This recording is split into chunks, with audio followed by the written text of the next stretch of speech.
So we are live. And not that we're going to change our topic, but yes, the trains are every time I record the train. Yeah. Yep. You Like know, to and I've just, know. yeah, I've just gotten to the point where I'm just kind of like, I just go with it, you know. So let's do this. Let's talk. Okay, Good. so my first question for you, before we even talk about the book, is I have heard his name pronounced so many different ways. Is it Yeah. Poul Anderson? Poul Anderson? I don't know the proper phonetic saying of his name. Like I just say Paul. I don't know. I know I've called him Pal. I've called him Pool. Your guess Anyway. is good as mine. Yeah. So we are talking, and I actually have two copies. The High Crusade. Yes, Okay. Yeah. yeah, two of them. I have the weird one with the kind of guys in chainmail, and then there's a spaceship that looks Mm-hmm. like it's about 2 stories tall, which Yeah. does not follow the book at all. Yeah. No. And then you No. have this one, which I think is much cooler. Yeah. Yeah. So, but anyways, And you so said that neither of your copies include that extra story. It's kind of a no, sequel. Okay. it doesn't. What was the story called? Was it called Quest? Yeah. Yeah. And it's Do you want me to tell you what it's about right now, or? We can't. Yes, because okay, I'll set the stage for you. But I looked this up because this was something that I thought was really interesting. So, a couple side facts. So, Quest was a spin-off story, kind of almost like a sequel. It was written in 83 and it Mm-hmm. was continuing Roger's legacy. Originally appeared in Ares magazine. In the same issue, we saw the publication for the High Crusade war game. Oh They yeah. actually made a war game for this. Mm. Yeah. But go ahead. Okay. Well, it's I guess the next generation after the events of this novel. I believe it's Roger's son or nephew or somebody like that. That hears word that the Holy Grail is on some planet, and they're going to seek it. And of course, there's these questions of what would the Holy Grail be doing out here in space? Blah blah blah. You know, wouldn't that be on Earth? But I guess they decide that miracles happen in mysterious ways or whatever. So we're going to go looking for the Grail. And they go, and there is indeed on this planet a mysterious old man who seems to be some kind of guardian, and these kind of lusty yet virginal temple servants who yeah, who take care of the Grail and all this. But it's all revealed in the end to be a worse gore plot. There's like a bomb hidden inside the thing, and they're supposed to take it back, and it's going to assassinate Roger and whoever they've made the new pope out there. So yeah. I knew I mentioned I saw online that it had something to do with the Holy Grail, and Yeah. Roger got people to go find it, which is a theme we definitely need to talk about the High Crusade, because I thought Roger was quite the social engineer guy, but we'll get into that. So let's kick it off with some people that are here. Tim from Secret Fire Books. Apparently Hey, Tim. Pool, but that's dumb, so I call him Paul. Yeah. Stephen Everett. What's up, Stephen? Hey there. Some guy named some other character. Yeah, who could this be? This isn't the Welcome to Derry recap show. Bob from Bob Can Read. It's Hey there. Poul, apparently. Interesting. Tim, this is sounding familiar. Is there a Castle Anthrax in the sequel? Monty Python reference. I love it. Yeah. So for those of you that are here, we're talking about the High Crusade, and I'll give you just an overarching summary, and Bryan can keep me honest here. So first and foremost, it was published in 1960, but that was the first year it was actually published in book form, and I'll talk about that a little bit later. Anderson wrote 100 books, tons of short stories, pretty prolific science fiction fantasy author. His awards are just crazy. If you look him up online, he won Hugo Awards, Nebula Awards. He was a Grand Master of science fiction, but he was like a nominee for some major awards, Locus Awards, and others, like 70 different times. Like, he's pretty prolific. Heavy scientific background. He has a physics degree, so he often grounded some stories in plausible science. But I have a argument on that later. We'll talk about. Oh yeah. He blends a lot of genres. You have here in this particular story a blending of science fiction, historical fiction, and so the actual novel is about 190 pages in length, depending on what book you have. And it's science fiction, space opera, alternative history kind of story, all melded into one. But the high-level premise is we're in the year around 1345. There's an alien scouting ship from the brutal Weskerix Empire that lands near an English village of Ansby. The alien invaders expect to basically subjugate the locals, but instead they're unprepared to deal with the hand-to-hand combat and tactics of these local Englishmen, and are swiftly defeated by them. And only one alien, Branithar, I think is how you pronounce his name, is the lone survivor, which they keep basically to learn more about what is going on the ship and everything. Sir Roger de Tourneville and his followers capture the spacecraft, intending to use it to aid King Edward III in Europe and then liberate to the Holy Land. Branithar, however, tricks them into flying. They think they're flying to the battle, and he ends up flying them into the Weskerix colony world, beginning what ends up happening, basically an accidental interstellar crusade that the English overthrow alien garrisons on this world. They forge alliances, and ultimately they build, I guess, their own galactic empire, which I thought was interesting. Kind of, yeah, for 190 pages, a lot happens. And so that's kind of the summary. What I miss? I think that's a fair summary. Yeah. It's English and their empires, Yeah. So there's several different major parts, and we can probably break down some of the other things. But what did you think of the beginning when we're in the 1300s? We're in English territory. We're in Ansby, and all of a sudden there's a spacecraft, and then was it Brother Parvis was trying to think, is this a holy kind of divine thing? And there's a lot of different theology context here as well. Well, that's my favorite thing. I'm not a historian, so don't take my word for this, but I certainly, just as a hobby, enjoy reading about the Middle Ages. And I've got to say that Anderson, from what I could tell, did a fairly good job. It felt pretty authentic to me. So, yeah, they are gathering soldiers to in Lincolnshire in England to launch against the King Edward's efforts in France. This would be towards the beginning of what's called the 100 Years' War. Yep.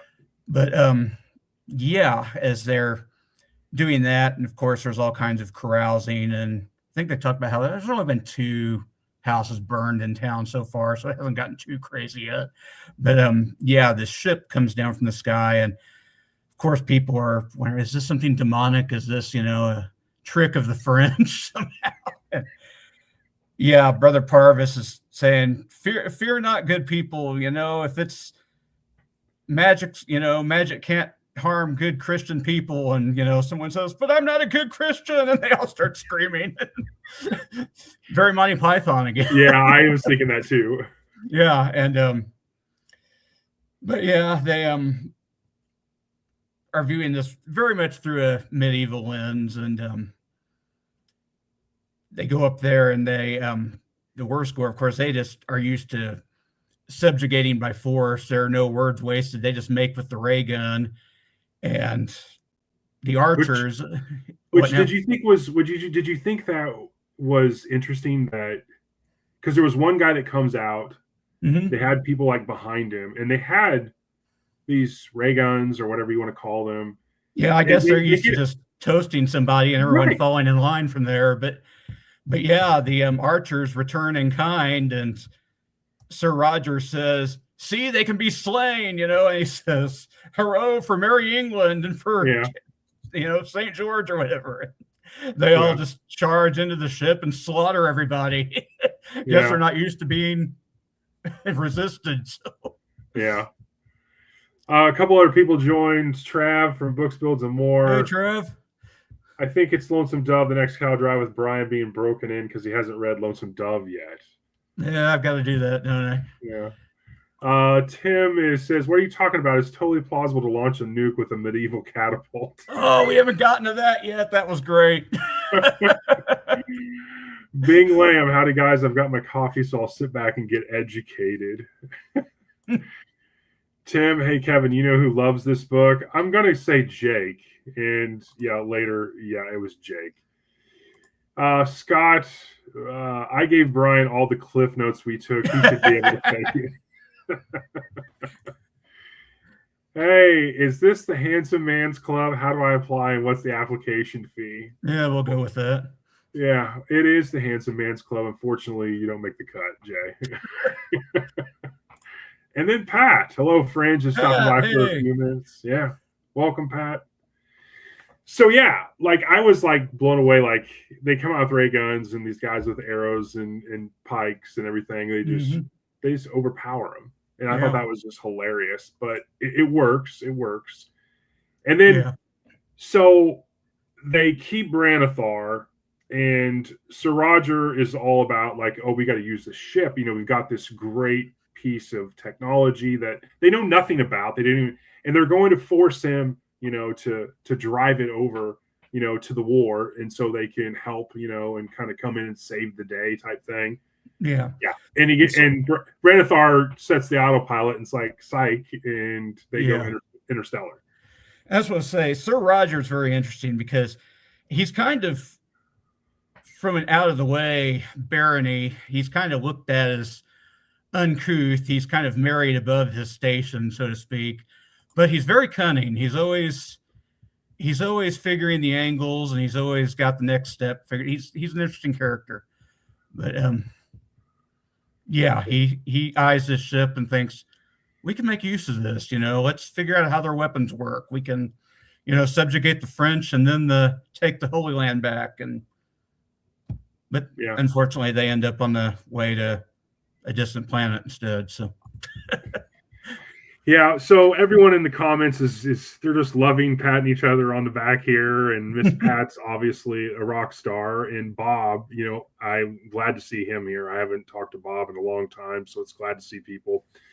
So yes, this is really kind of gets interesting. Branithar tricks them, so they're heading towards this planet. What did you think about Lady Catherine up to this point? Lady Catherine is interesting. I think Brother Parvis, this is supposedly Brother Parvis's account. Right. Very Black Company-esque. Yes. Because you get Crocker's account. And he describes Lady Catherine as a virago, which can kind of have double meaning. It can be kind of a nagging shrew, or it can be kind of a tough gal, kind of like a shield maiden from Norse sagas, or like an Amazon. As it turns out, Lady Catherine's kind of both. But, you get that things aren't well in her relationship to Sir Roger. Also, too, West Gorgrick's people or whatever, they come to these worlds and spread themselves out. Basically they overtake the world, and then they only put I think if I remember correctly, with Earth at that time, they were only want to put people, maybe a couple people in each country. I thought that was funny. Right. That was hilarious. It's not even that they need the resources. They just like their elbow room. Yeah, exactly. Yeah. I thought that was hilarious. Yeah. So, and so when we get to West Gorix, the colony on planet, what is it, Therixin? Therixin or something. Yeah, the name, the planet names get kind of tough to remember. Yeah. What did you think of Roger and the troops and how they defeat some of these kind of enemies and these garrisons and whatnot? Yeah, And and also too, if you remember, and I think I'm remembering this correctly, when they leave from Earth, from Ansby, they pack everything in. Yeah. Everyone, like cattle as well, if I remember correctly. Yeah, the ship must have been massive because, well, Branithar explains that normally they would have loaded up all kinds of samples of the local wildlife and plant life and everything and taken that back to the home planet to see if the planet was suitable for colonization. Yeah. But they had all this room to spare, so they said, hey, we can take all the comforts of home with us. They basically take the entire town with them. I mean, they're loading, you know, the women, the children, all the serfs who normally work the fields, all their livestock. They just take everything. Right. Which kind of raises a question of, I thought about this, I guess because I'm a farmer. What were they doing with the livestock wastes during all that time they spent in space? That's hilarious. That is absolutely hilarious. I thought the exact same thing. Like, yeah, where's all that going? Yeah, traveling interstellar. Yeah, you know. So, okay, keep me honest. At this point, when they land in Theraxin, Lady Catherine has already like talked to Sir Roger. Like, are we going home? Like, why aren't we forcing him to take us home? And Sir Roger seems at this point to have like an answer for everything. Yeah, just as soon as, you know, the autopilot, you know, is finished with its thing, Lady Catherine's like, why aren't we, you know, doing whatever we have to do to force him to show us the way home? But I never quite got a good answer to that from Sir Roger. I think he just kind of like the idea of conquest, quite frankly. But it was always like for England and for King George, you know, like or St. George or you know King Edward, and it was like, yeah, I think it was ambition ultimately. I mean, there were times that he kind of was forced into having to kind of proceed the way he did, but yeah, it's funny that various ways they kind of have to improvise because they have energy shields, so they can't shoot the ship's guns through these energy shields to attack the forts or whatever you want to call them on the planet. So what they do, they just land the ship directly on top of the thing. I guess they can physically pass through these shields. So yeah, they basically crushed this entire city or whatever it was. Did you? Did you think? Well, first I want to comment on Tim's comment. I love the character work in the book. Anderson crams so much development in this little. He does, yeah. He does, and he does it in a very interesting way. You know, we talked about like Sir Roger had an answer for everything. Lady Catherine is more worried about the people in general. You know, good-hearted. You know, as you mentioned, like Sir Roger, he's wanting to do it for king and country.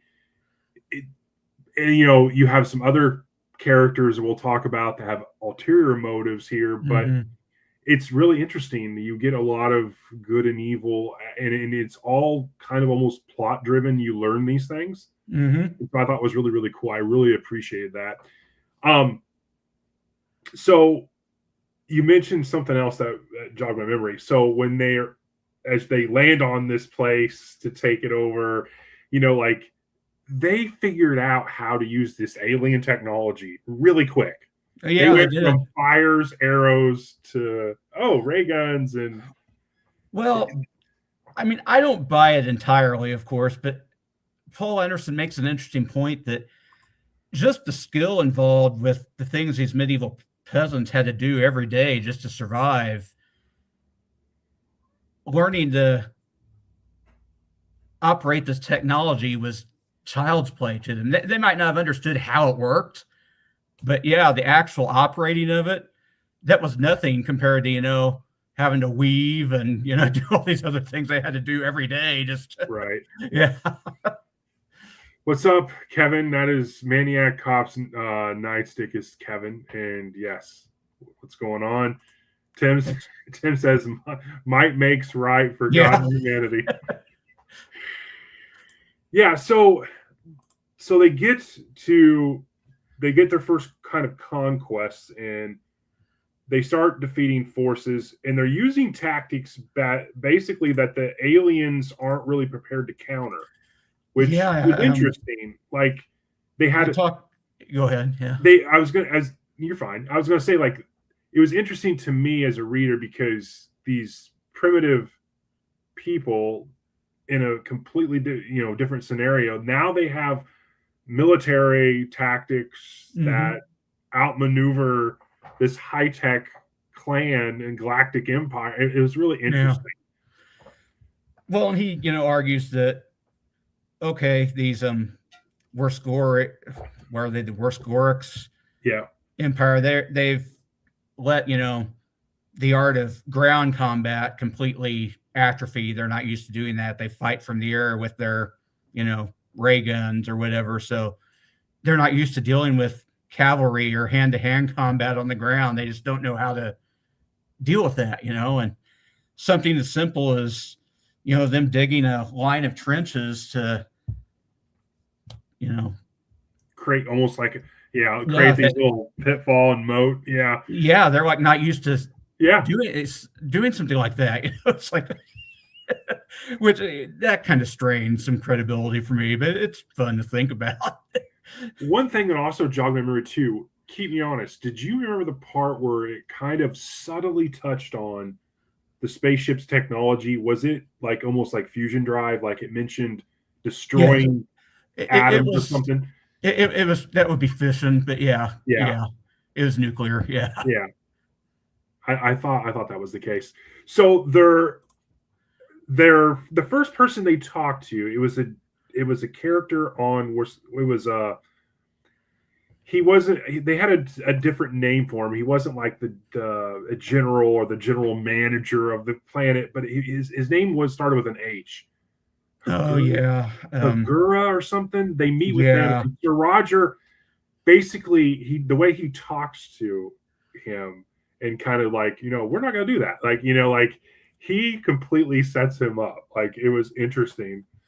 I love when he has Brother Parvis, of course, translating for him. Yes. And he's just telling these outrageous lies, like his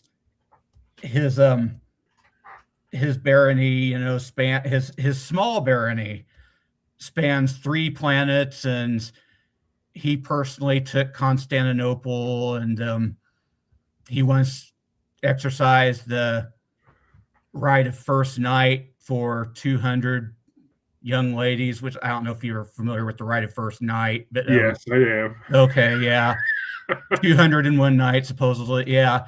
But Brother Parvis says something like, I swear to Belphegor it's true, and Belphegor is a demon, so that's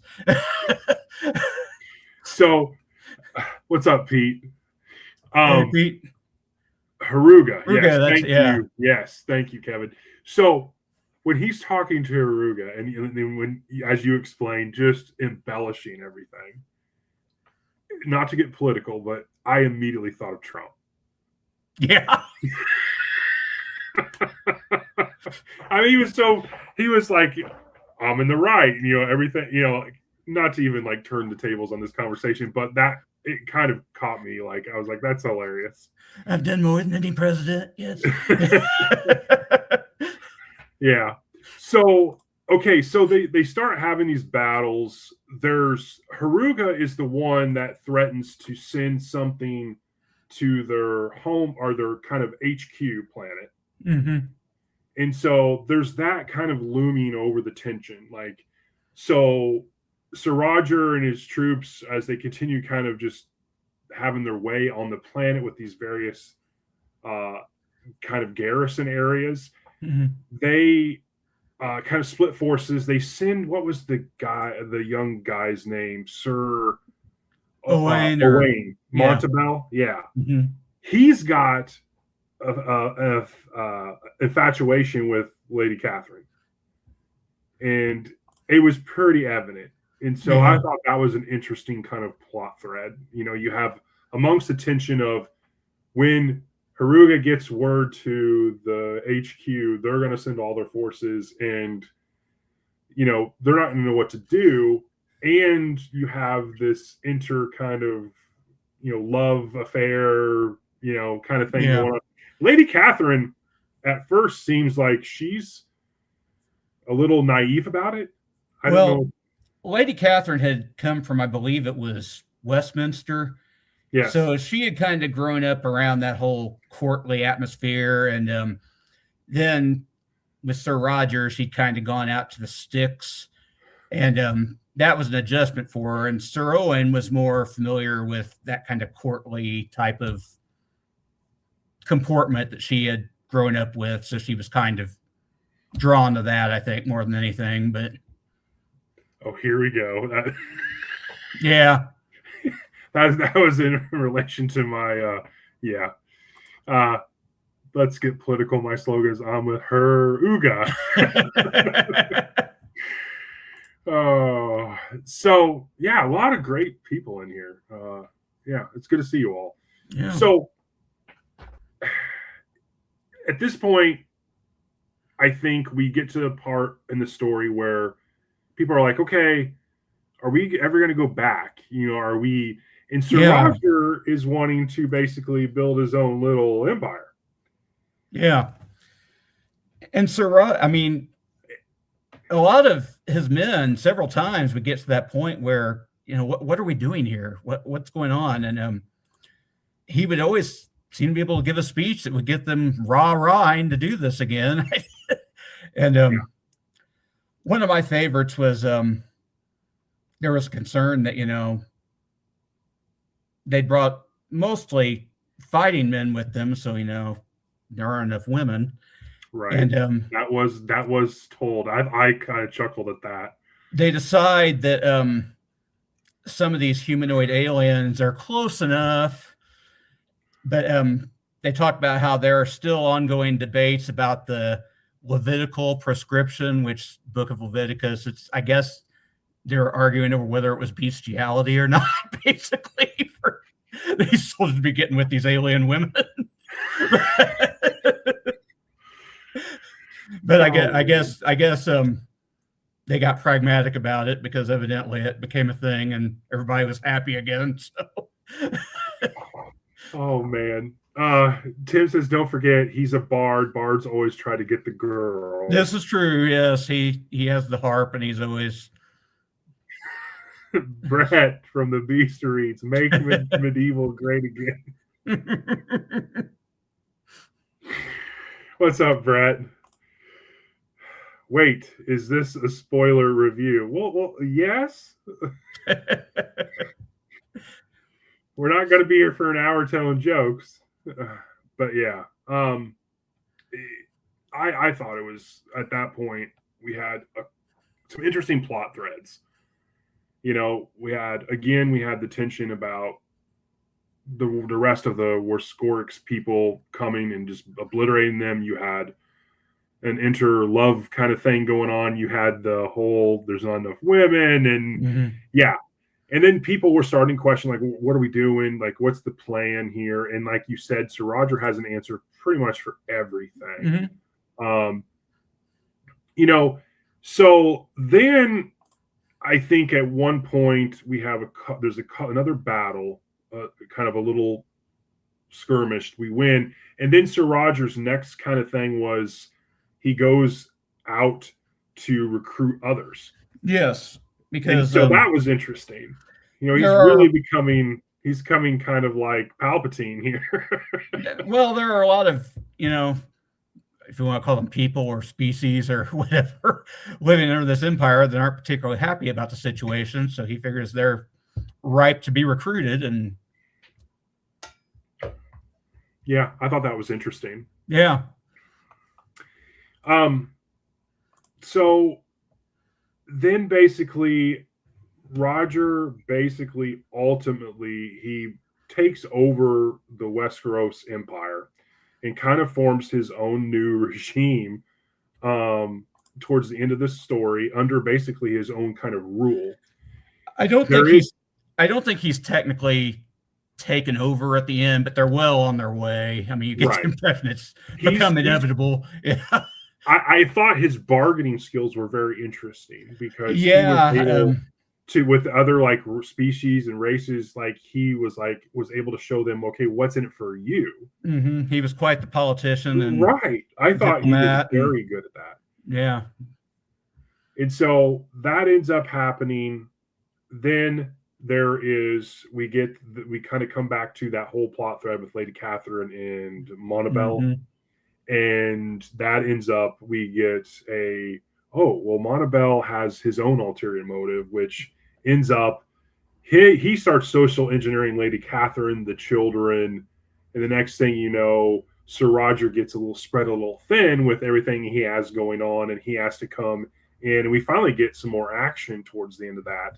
Did you like kind of how that was coming to a climax there? Yeah. Well, let's set the stage for that. Basically, sure.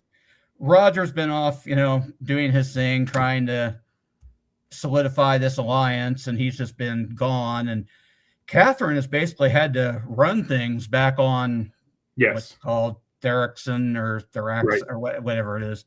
And she is still very much about, I want to go home, when's this going to stop, and Owain, kind of sees an opportunity there, and he gets together with Branithar, the original kind of people alien they captured. Yeah. The first guy they captured. And Branithar says, if you can give me information, what you know about. Yeah, because they lost the star maps. To basically navigate home. Yeah, when they landed on that initial city, that ship was largely destroyed, and they lost their navigational information. Well, and to interrupt you real quick, they also talked about the fact that there was so many stars on the trip from Earth to Theraxon, which I thought was really cool. To kind of set the stage about how far they are. Yeah, he explains that they were just, an exploratory mission. They didn't really have a particular destination in mind. So, yeah. But, Branithar thinks, if you can tell me something about, the arrangement of the stars that I think I might be able to figure out about where your planet's located. So they do that, and Branithar said, okay, yeah, I think I can get you back home. And Owain's going to use this information to, I don't know, what would you call it? Strong arm? Yes. Roger? Yeah. Yeah. So, and I think Roger, and to interrupt you again, I think Roger at this point, would you agree, Brian, that he feels a little bit of remorse? Like, and you, as a reader at that point, I I started to feel a little sorry for him. Yeah. Like, he had good, I think his intentions were good. Then he got a little greedy.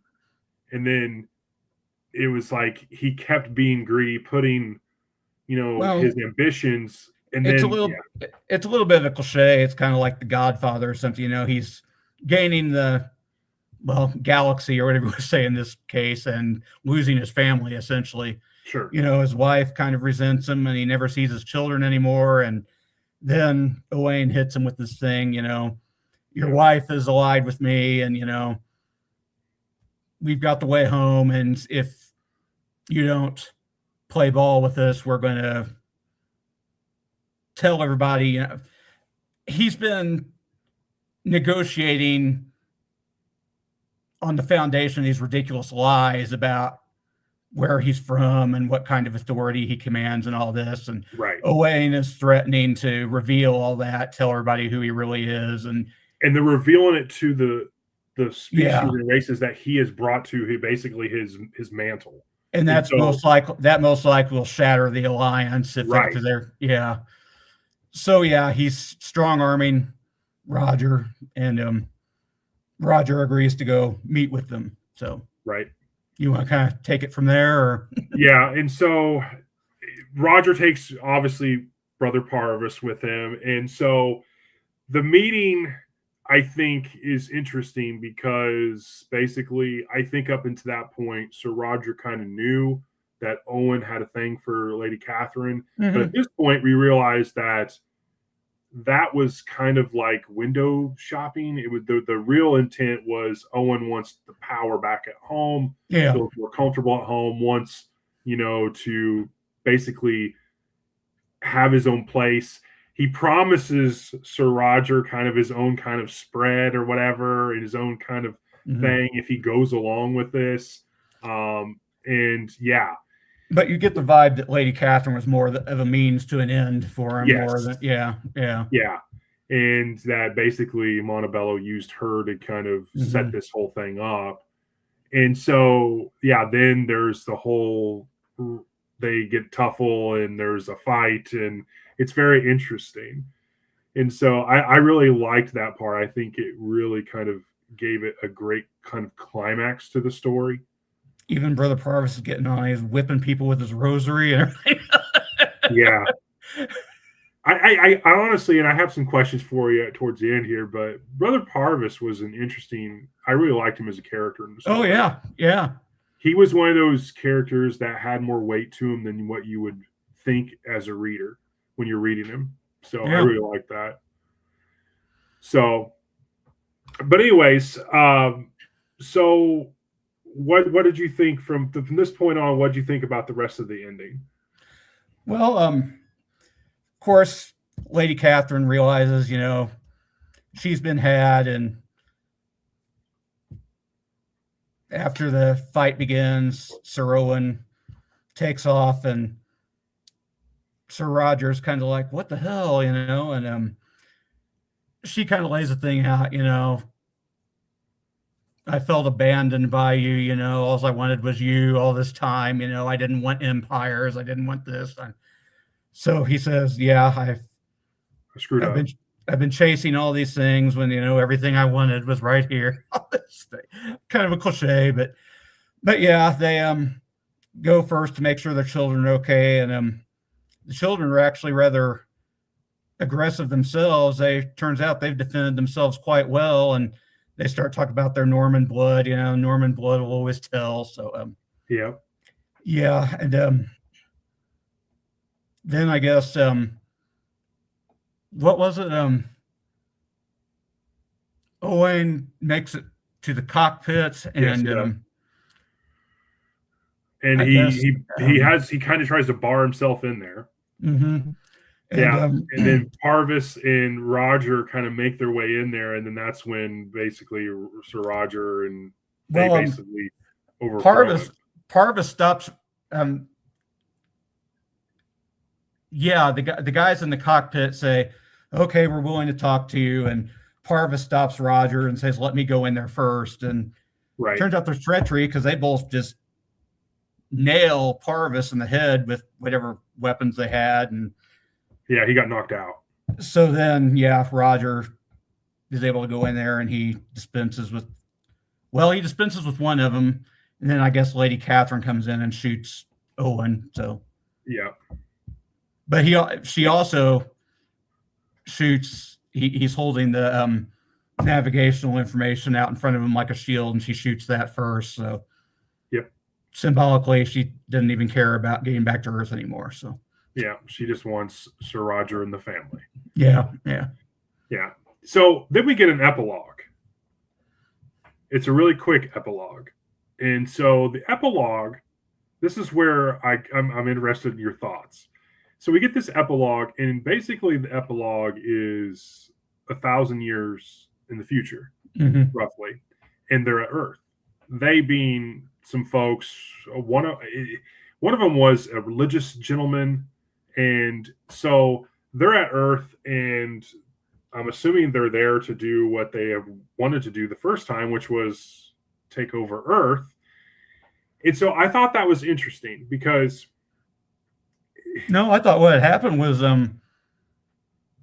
voyagers from Earth had made it out to where the descendants of Roger's group were, and they were like, what the hell are humans doing out here? Well, then maybe I read it completely wrong. Yeah. I thought it was the other way. And the reason I was bring it up is I thought that was interesting because everything I've heard about interstellar travel is when you go that quickly towards the speed of light to travel in space, that your theory of relativity sets in, and so people that you would leave behind on Earth, and you would go like to say Andromeda in 4.5 years at basically 100%, of light speed. General relativity, yeah. Right. Yeah. Those people, I mean, when you would go there and say, oh, look, there's a Starbucks on Andromeda, and you would go back and you would make that trip in, say 9.5 years, 1,000,000 years would have been gone by on Earth. Yeah. I'll have to read it again. I don't think that applies here, though. I think that's maybe where you got loose with a little bit of the science. I didn't pick that up. But I must have read it wrong because I thought it was people from Thraxan and that empire that were back at Earth. Maybe you're right, and the people of I didn't get that. I got that it was star travelers from Earth had made it out that far for the first time, and they had found these descendants from this English band, and that didn't belong there. They were given this manuscript that Parvis had written as an explanation. So that would make more sense. Then I completely read it. And then the epilogue is just them after they've read this meeting with these people. That would make more sense. Yeah. Interesting. So I've got some other questions for you. So, favorite part of the book?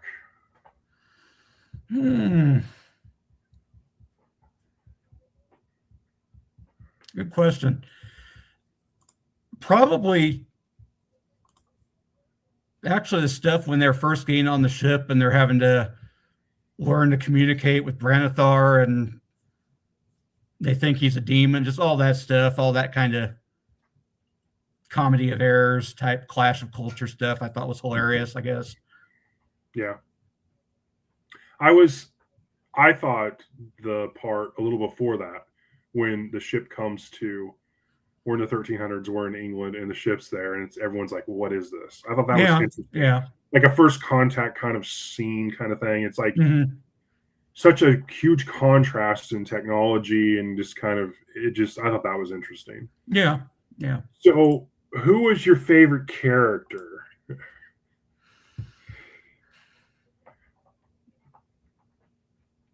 Probably Brother Parvis. Brother Parvis? I thought he was a lot of fun, just trying to put everything into the context of, his proper role as a religious, but at the same time, he's kind of pragmatic with dealing with what he has to deal with. It's just kind of funny, some of his solutions to that. So, yeah, most sci-fi writers play fast and loose with relatively. That makes sense. Yeah. Tim, Roger BSing his way through an intergalactic war was the best. Yeah, I think Roger probably was my favorite character, and I liked how he basically I had a hard time choosing between Roger and Parvis, really. Yeah, I think Parvis was like the best supporting character. Like he played a much bigger role than what I think people would give him credit for reading it. Yeah. So.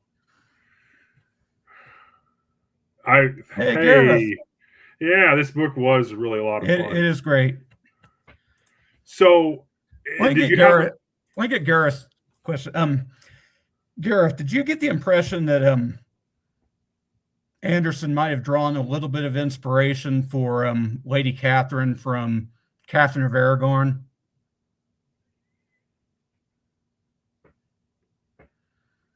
Just the way she had to take care of everything while Roger's off forming alliances and all that. Just I got that vibe. I don't know if that was his intention, but I can see that. Okay. Hey, from a Hobbit down under, Mr. Marmello 555. Hello. How you doing? So next question. Who did you hate? Owain. Owen? Yeah, Owain. Yeah. He was, definitely one. I mean, I guess Go I ahead. guess I could say Branithar, but in a way, I can't blame. Branithar was kind of doing what he had to try to do, I guess. I mean, if you were Yeah. in his position, what would you do? Right. The other supporting character, the Hamward, was like he was like the captain or whatever. He's like the captain of the archers. Yeah. Yes. Like he was just kind of take it or I could take it or leave it with him. Yeah. Yeah. He's just kind of there. But... Yeah. You got a sense that he had done some research to get Mhm. the right vibe. Yeah. For sure. For sure. So, I have some fun facts. Okay. So I talked about earlier that this thing was published in book form in 1960. So it was originally serialized. It actually appeared in July through September in Astounding magazine. I think it was the first kind of almost serialized. It was released. It was a Hugo nominee for the 1961 Hugo Award for Best Novel. They actually made an adaptation in 1994, and I don't know much because I think it was made. It was not made in the United States, but yeah, it had a lot of apparently notable comedic changes. Yeah. I don't know if they took maybe a Monty Python's approach to it, but yeah. There's You talked about the comedy there. quest. I mean, yeah, go ahead. there's enough comedy there. I don't get why you would have to add. Yeah. Yeah.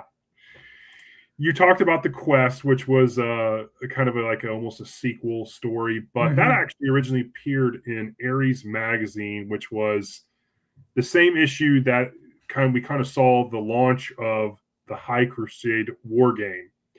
And so I have a little bit of information about that. So it was a board / war game. It was released in Ares magazine. It was tied to the novel's universe. Yeah, it was released in 1983, which, if you know anything, which I'm expecting you to know, that was interesting of itself because you're up against NES. Yeah, so board games were still popular then, but that was interesting. It was published by TSR Incorporated. It appeared in Ares magazine number 16. The game is based on the novel, and it depicts the 14th century English army taking over an alien scout ship, building a galactic empire. It was a strategy game for two players where one side controls the English Crusaders and the other controls the Wurtskerix Empire. And so they engage in political maneuvering and space fleet battles and all this. So interesting. Yeah. Oh, look, my other friend, Jake from Paul Mortham.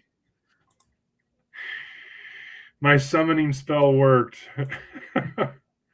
You've got me intrigued enough to read this, especially with a historical basis. It's a quick read, Bing. It's a quick read, and it's just a blast. It's fun. Yeah, I recommend it.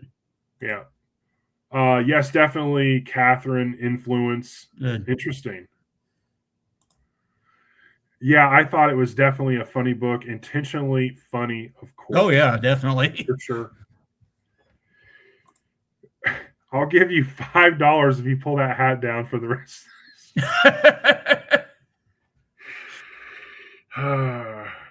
I'll tell you what, Jake. I'll up you. I'll give you $10 if you can give me a copy of Weird Frequencies with only 12 stories instead of 13. So I have another question for you. So, reading this, would you read another story by Anderson? Oh, definitely. Okay. Like I said, I've read a lot of his short stories, just in various anthologies I've read, but this is the first novel I've read by him, and I'm definitely willing to read more. So, is this book part of a series? No, it's his standalone. Yeah, it's a standalone. Let's go.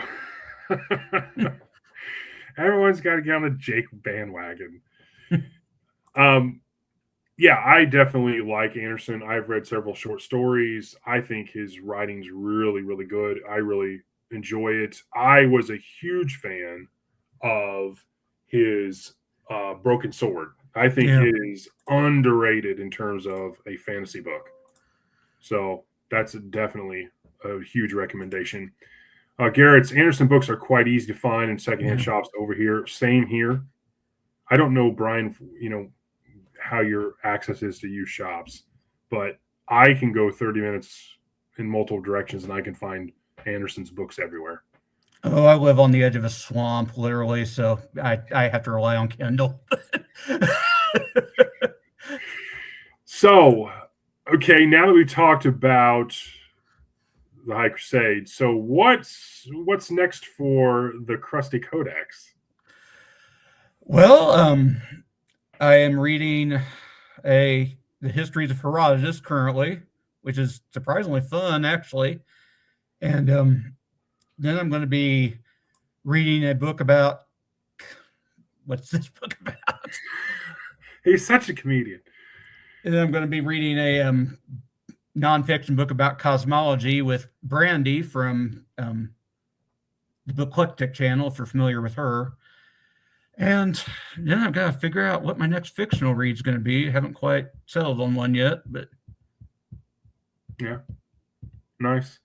I guess Zarimba's new book comes out on the 11th, so I'll be reading that one pretty quickly after that comes out, certainly. So funny little story. The 11th is my wife's birthday. I was gonna get it and then wrap it for her, and then like, how did that get there? And that's for me. Yeah, Broken Sword is great. You should definitely read that. It is another like 200-page book that packs so much in it. Okay. Yeah. 3 Hearts and 3 Lines is great too. That I have in my Kindle, Tim. I'm looking for. I believe I have both those downloaded. Yeah. So yeah. Yeah. For me, it's buddy reads. I got like 3 of them, 3 more. Yep. So, and then I've got a couple others that we're trying to plan some. So it's just buddy reads. Yeah. But yeah, John's book. I'm reading it now. I'm probably going to talk about those stories on Saturday for Saturday Shorts. And so I'm really enjoying that. Oh, I forgot to mention American Vampire, the graphic novels. Those are a blast. I've only read through the first omnibus so far, but I'm definitely going to be continuing with that soon. So awesome. Yeah. Just don't read Dancer from Atlantis. I've seen that book from Anderson, but I haven't purchased it. I don't think from Atlantis. I don't think I have it on my shelf. No, I don't. But I've seen it in shops. That sounds like one of those stupid tap dancing routines from the 90s that you saw advertised everywhere. Yeah. I have the same birthday as Miss T, the 11th. Oh, that's it. So John's releasing his second book. All right. Yeah. Nice. David Madison, what's up? How you doing? So, what have you been watching on BookTube or movies, or what's been catching your eye lately? Well, I've been watching a lot of people on here actually. As far as movies, what have I been watching? Not a whole lot recently. I guess I've been watching a few episodes of that Hannibal TV series from that's been from a while back now, but I haven't been terribly impressed with it so far. It's okay, but yeah. Have you seen the trailer for He-Man?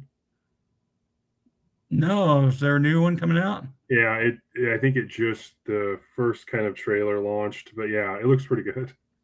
I mean, there's a lot of nostalgia for me on that, but yeah, I thought that was interesting. I'm with you. I haven't watched many movies at all. Yeah, I'm interested in next month with Project Hail Mary coming out. Okay. Movies. I definitely want to see that. I love that book, so that's definitely on my radar. There's a movie adaptation for Crime 101, which is a novel or novella from Dawn Winslow, and I just got the collection that has that novella in it, so I definitely want to read it. But that's coming out. Has a bunch of good actor. It has Thor. That guy's name, what's his name? I can't remember. But a couple other good ones. It seems very interesting. Yeah. But yeah, a lot of the movies nowadays, I'm just not over the moon about. But Yeah. Man seems interesting, and I definitely want to see Project Hail Mary. Yeah, I'm the guy that still watches old black and white movies, so I'm Um, get off my lawn, kids. so what was the best book you read last year? Oh, Put you on the spot.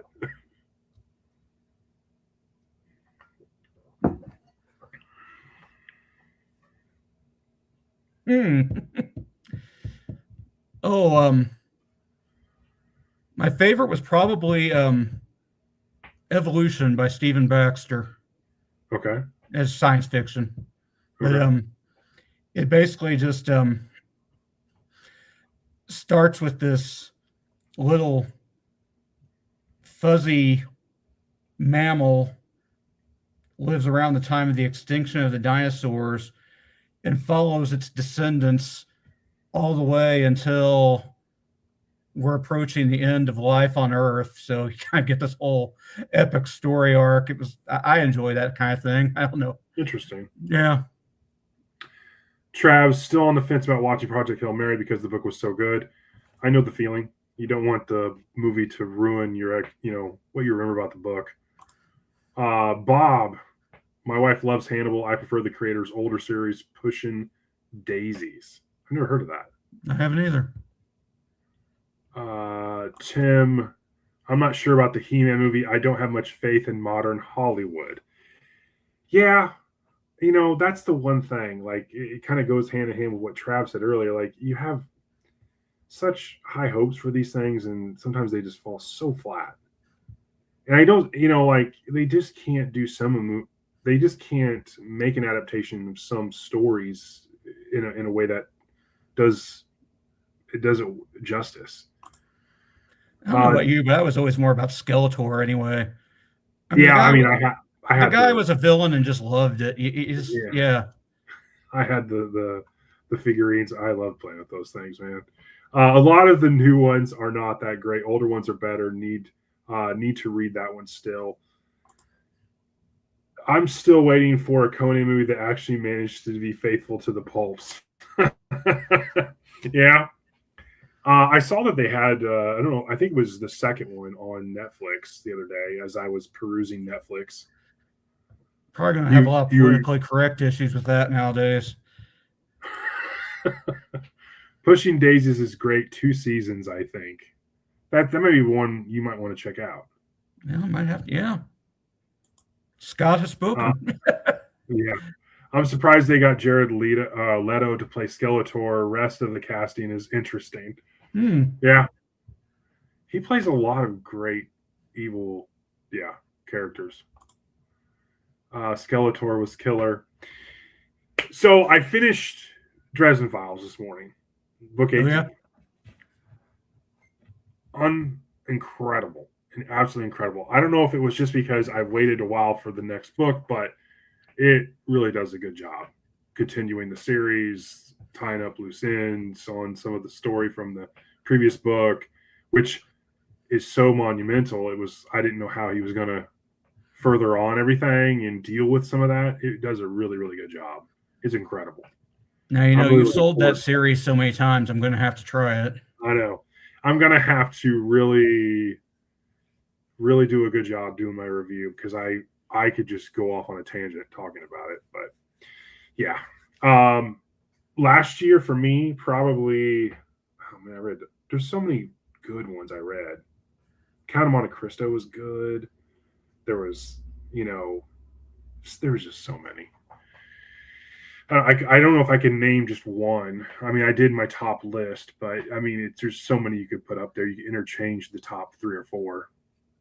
How about that new Joe Hill? Was that last year or did that spill over into this year? Yeah, it was last year, and it was really good. Yeah.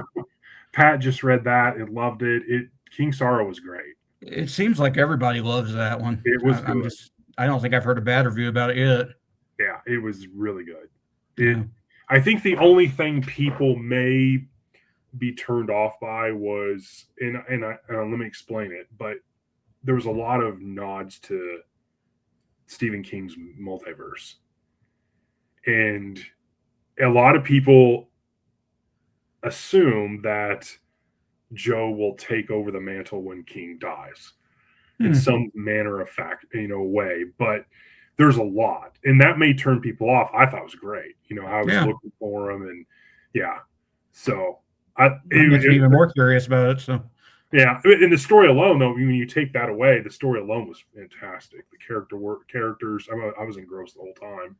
It was the quickest, 900-page book I ever read. I mean, was it really intrusive to the story being told in that book? I mean, no. Okay. Yeah. Off to watch Lord of the Rings with the family. Thanks for the fun stream, guys. Thanks for stopping by, Tim. Have a good one. Bob, I love me some Alison Brie. Haha. Yeah, I totally agree with Bob. Gareth, are you a Community fan? Yeah, love it.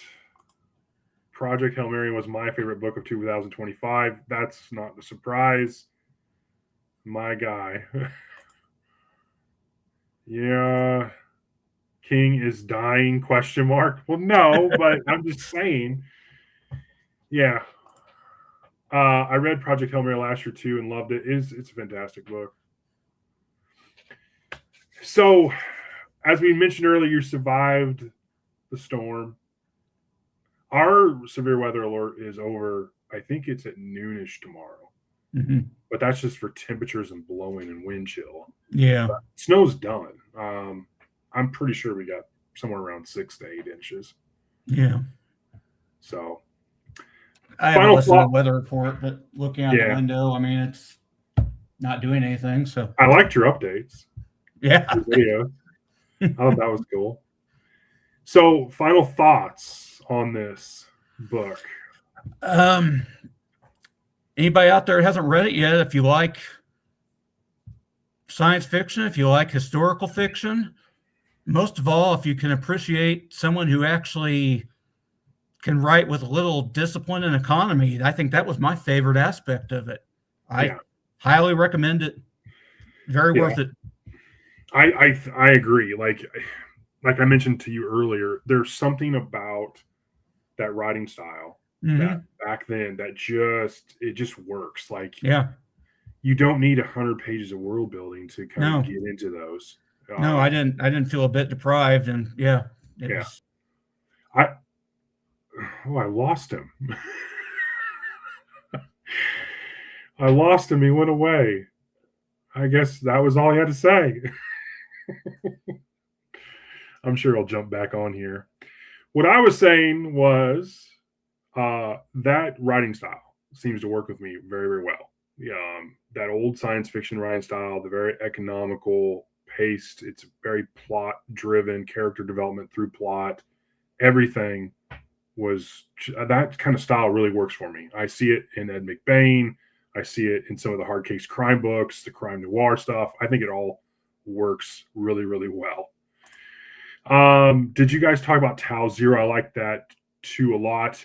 No, but that is definitely on my list, Gareth. I've seen that book, and I don't know that I have it, but I know the used stores have it. I've seen it on their shelves. Scott, sorry, I deleted his internet. I thought when he was moving around that maybe he accidentally kicked himself out. I don't know. Tau Zero is on my list too. Yeah, Pete, I'm with you. I think Tau Zero sounds interesting. So yeah, I guess, I have this effect on buddies that read books with me. They, after about an hour, they're like, I'm done with you. So they drop off here. But I'm going to go ahead and end the stream. I can tell you that Bryan did like this book. If you're still around, thanks to everyone who dropped in and commented. I really appreciate you guys for stopping by, listening. This is a lot of fun. If you haven't read The High Crusade, you definitely should. It is well worth your time. You could read this in a day, and it is a lot of fun. So thanks for stopping around. I will talk to you all soon. Take care. Stay warm, especially if you're in the storm. But yeah, have a great week, guys. Thanks.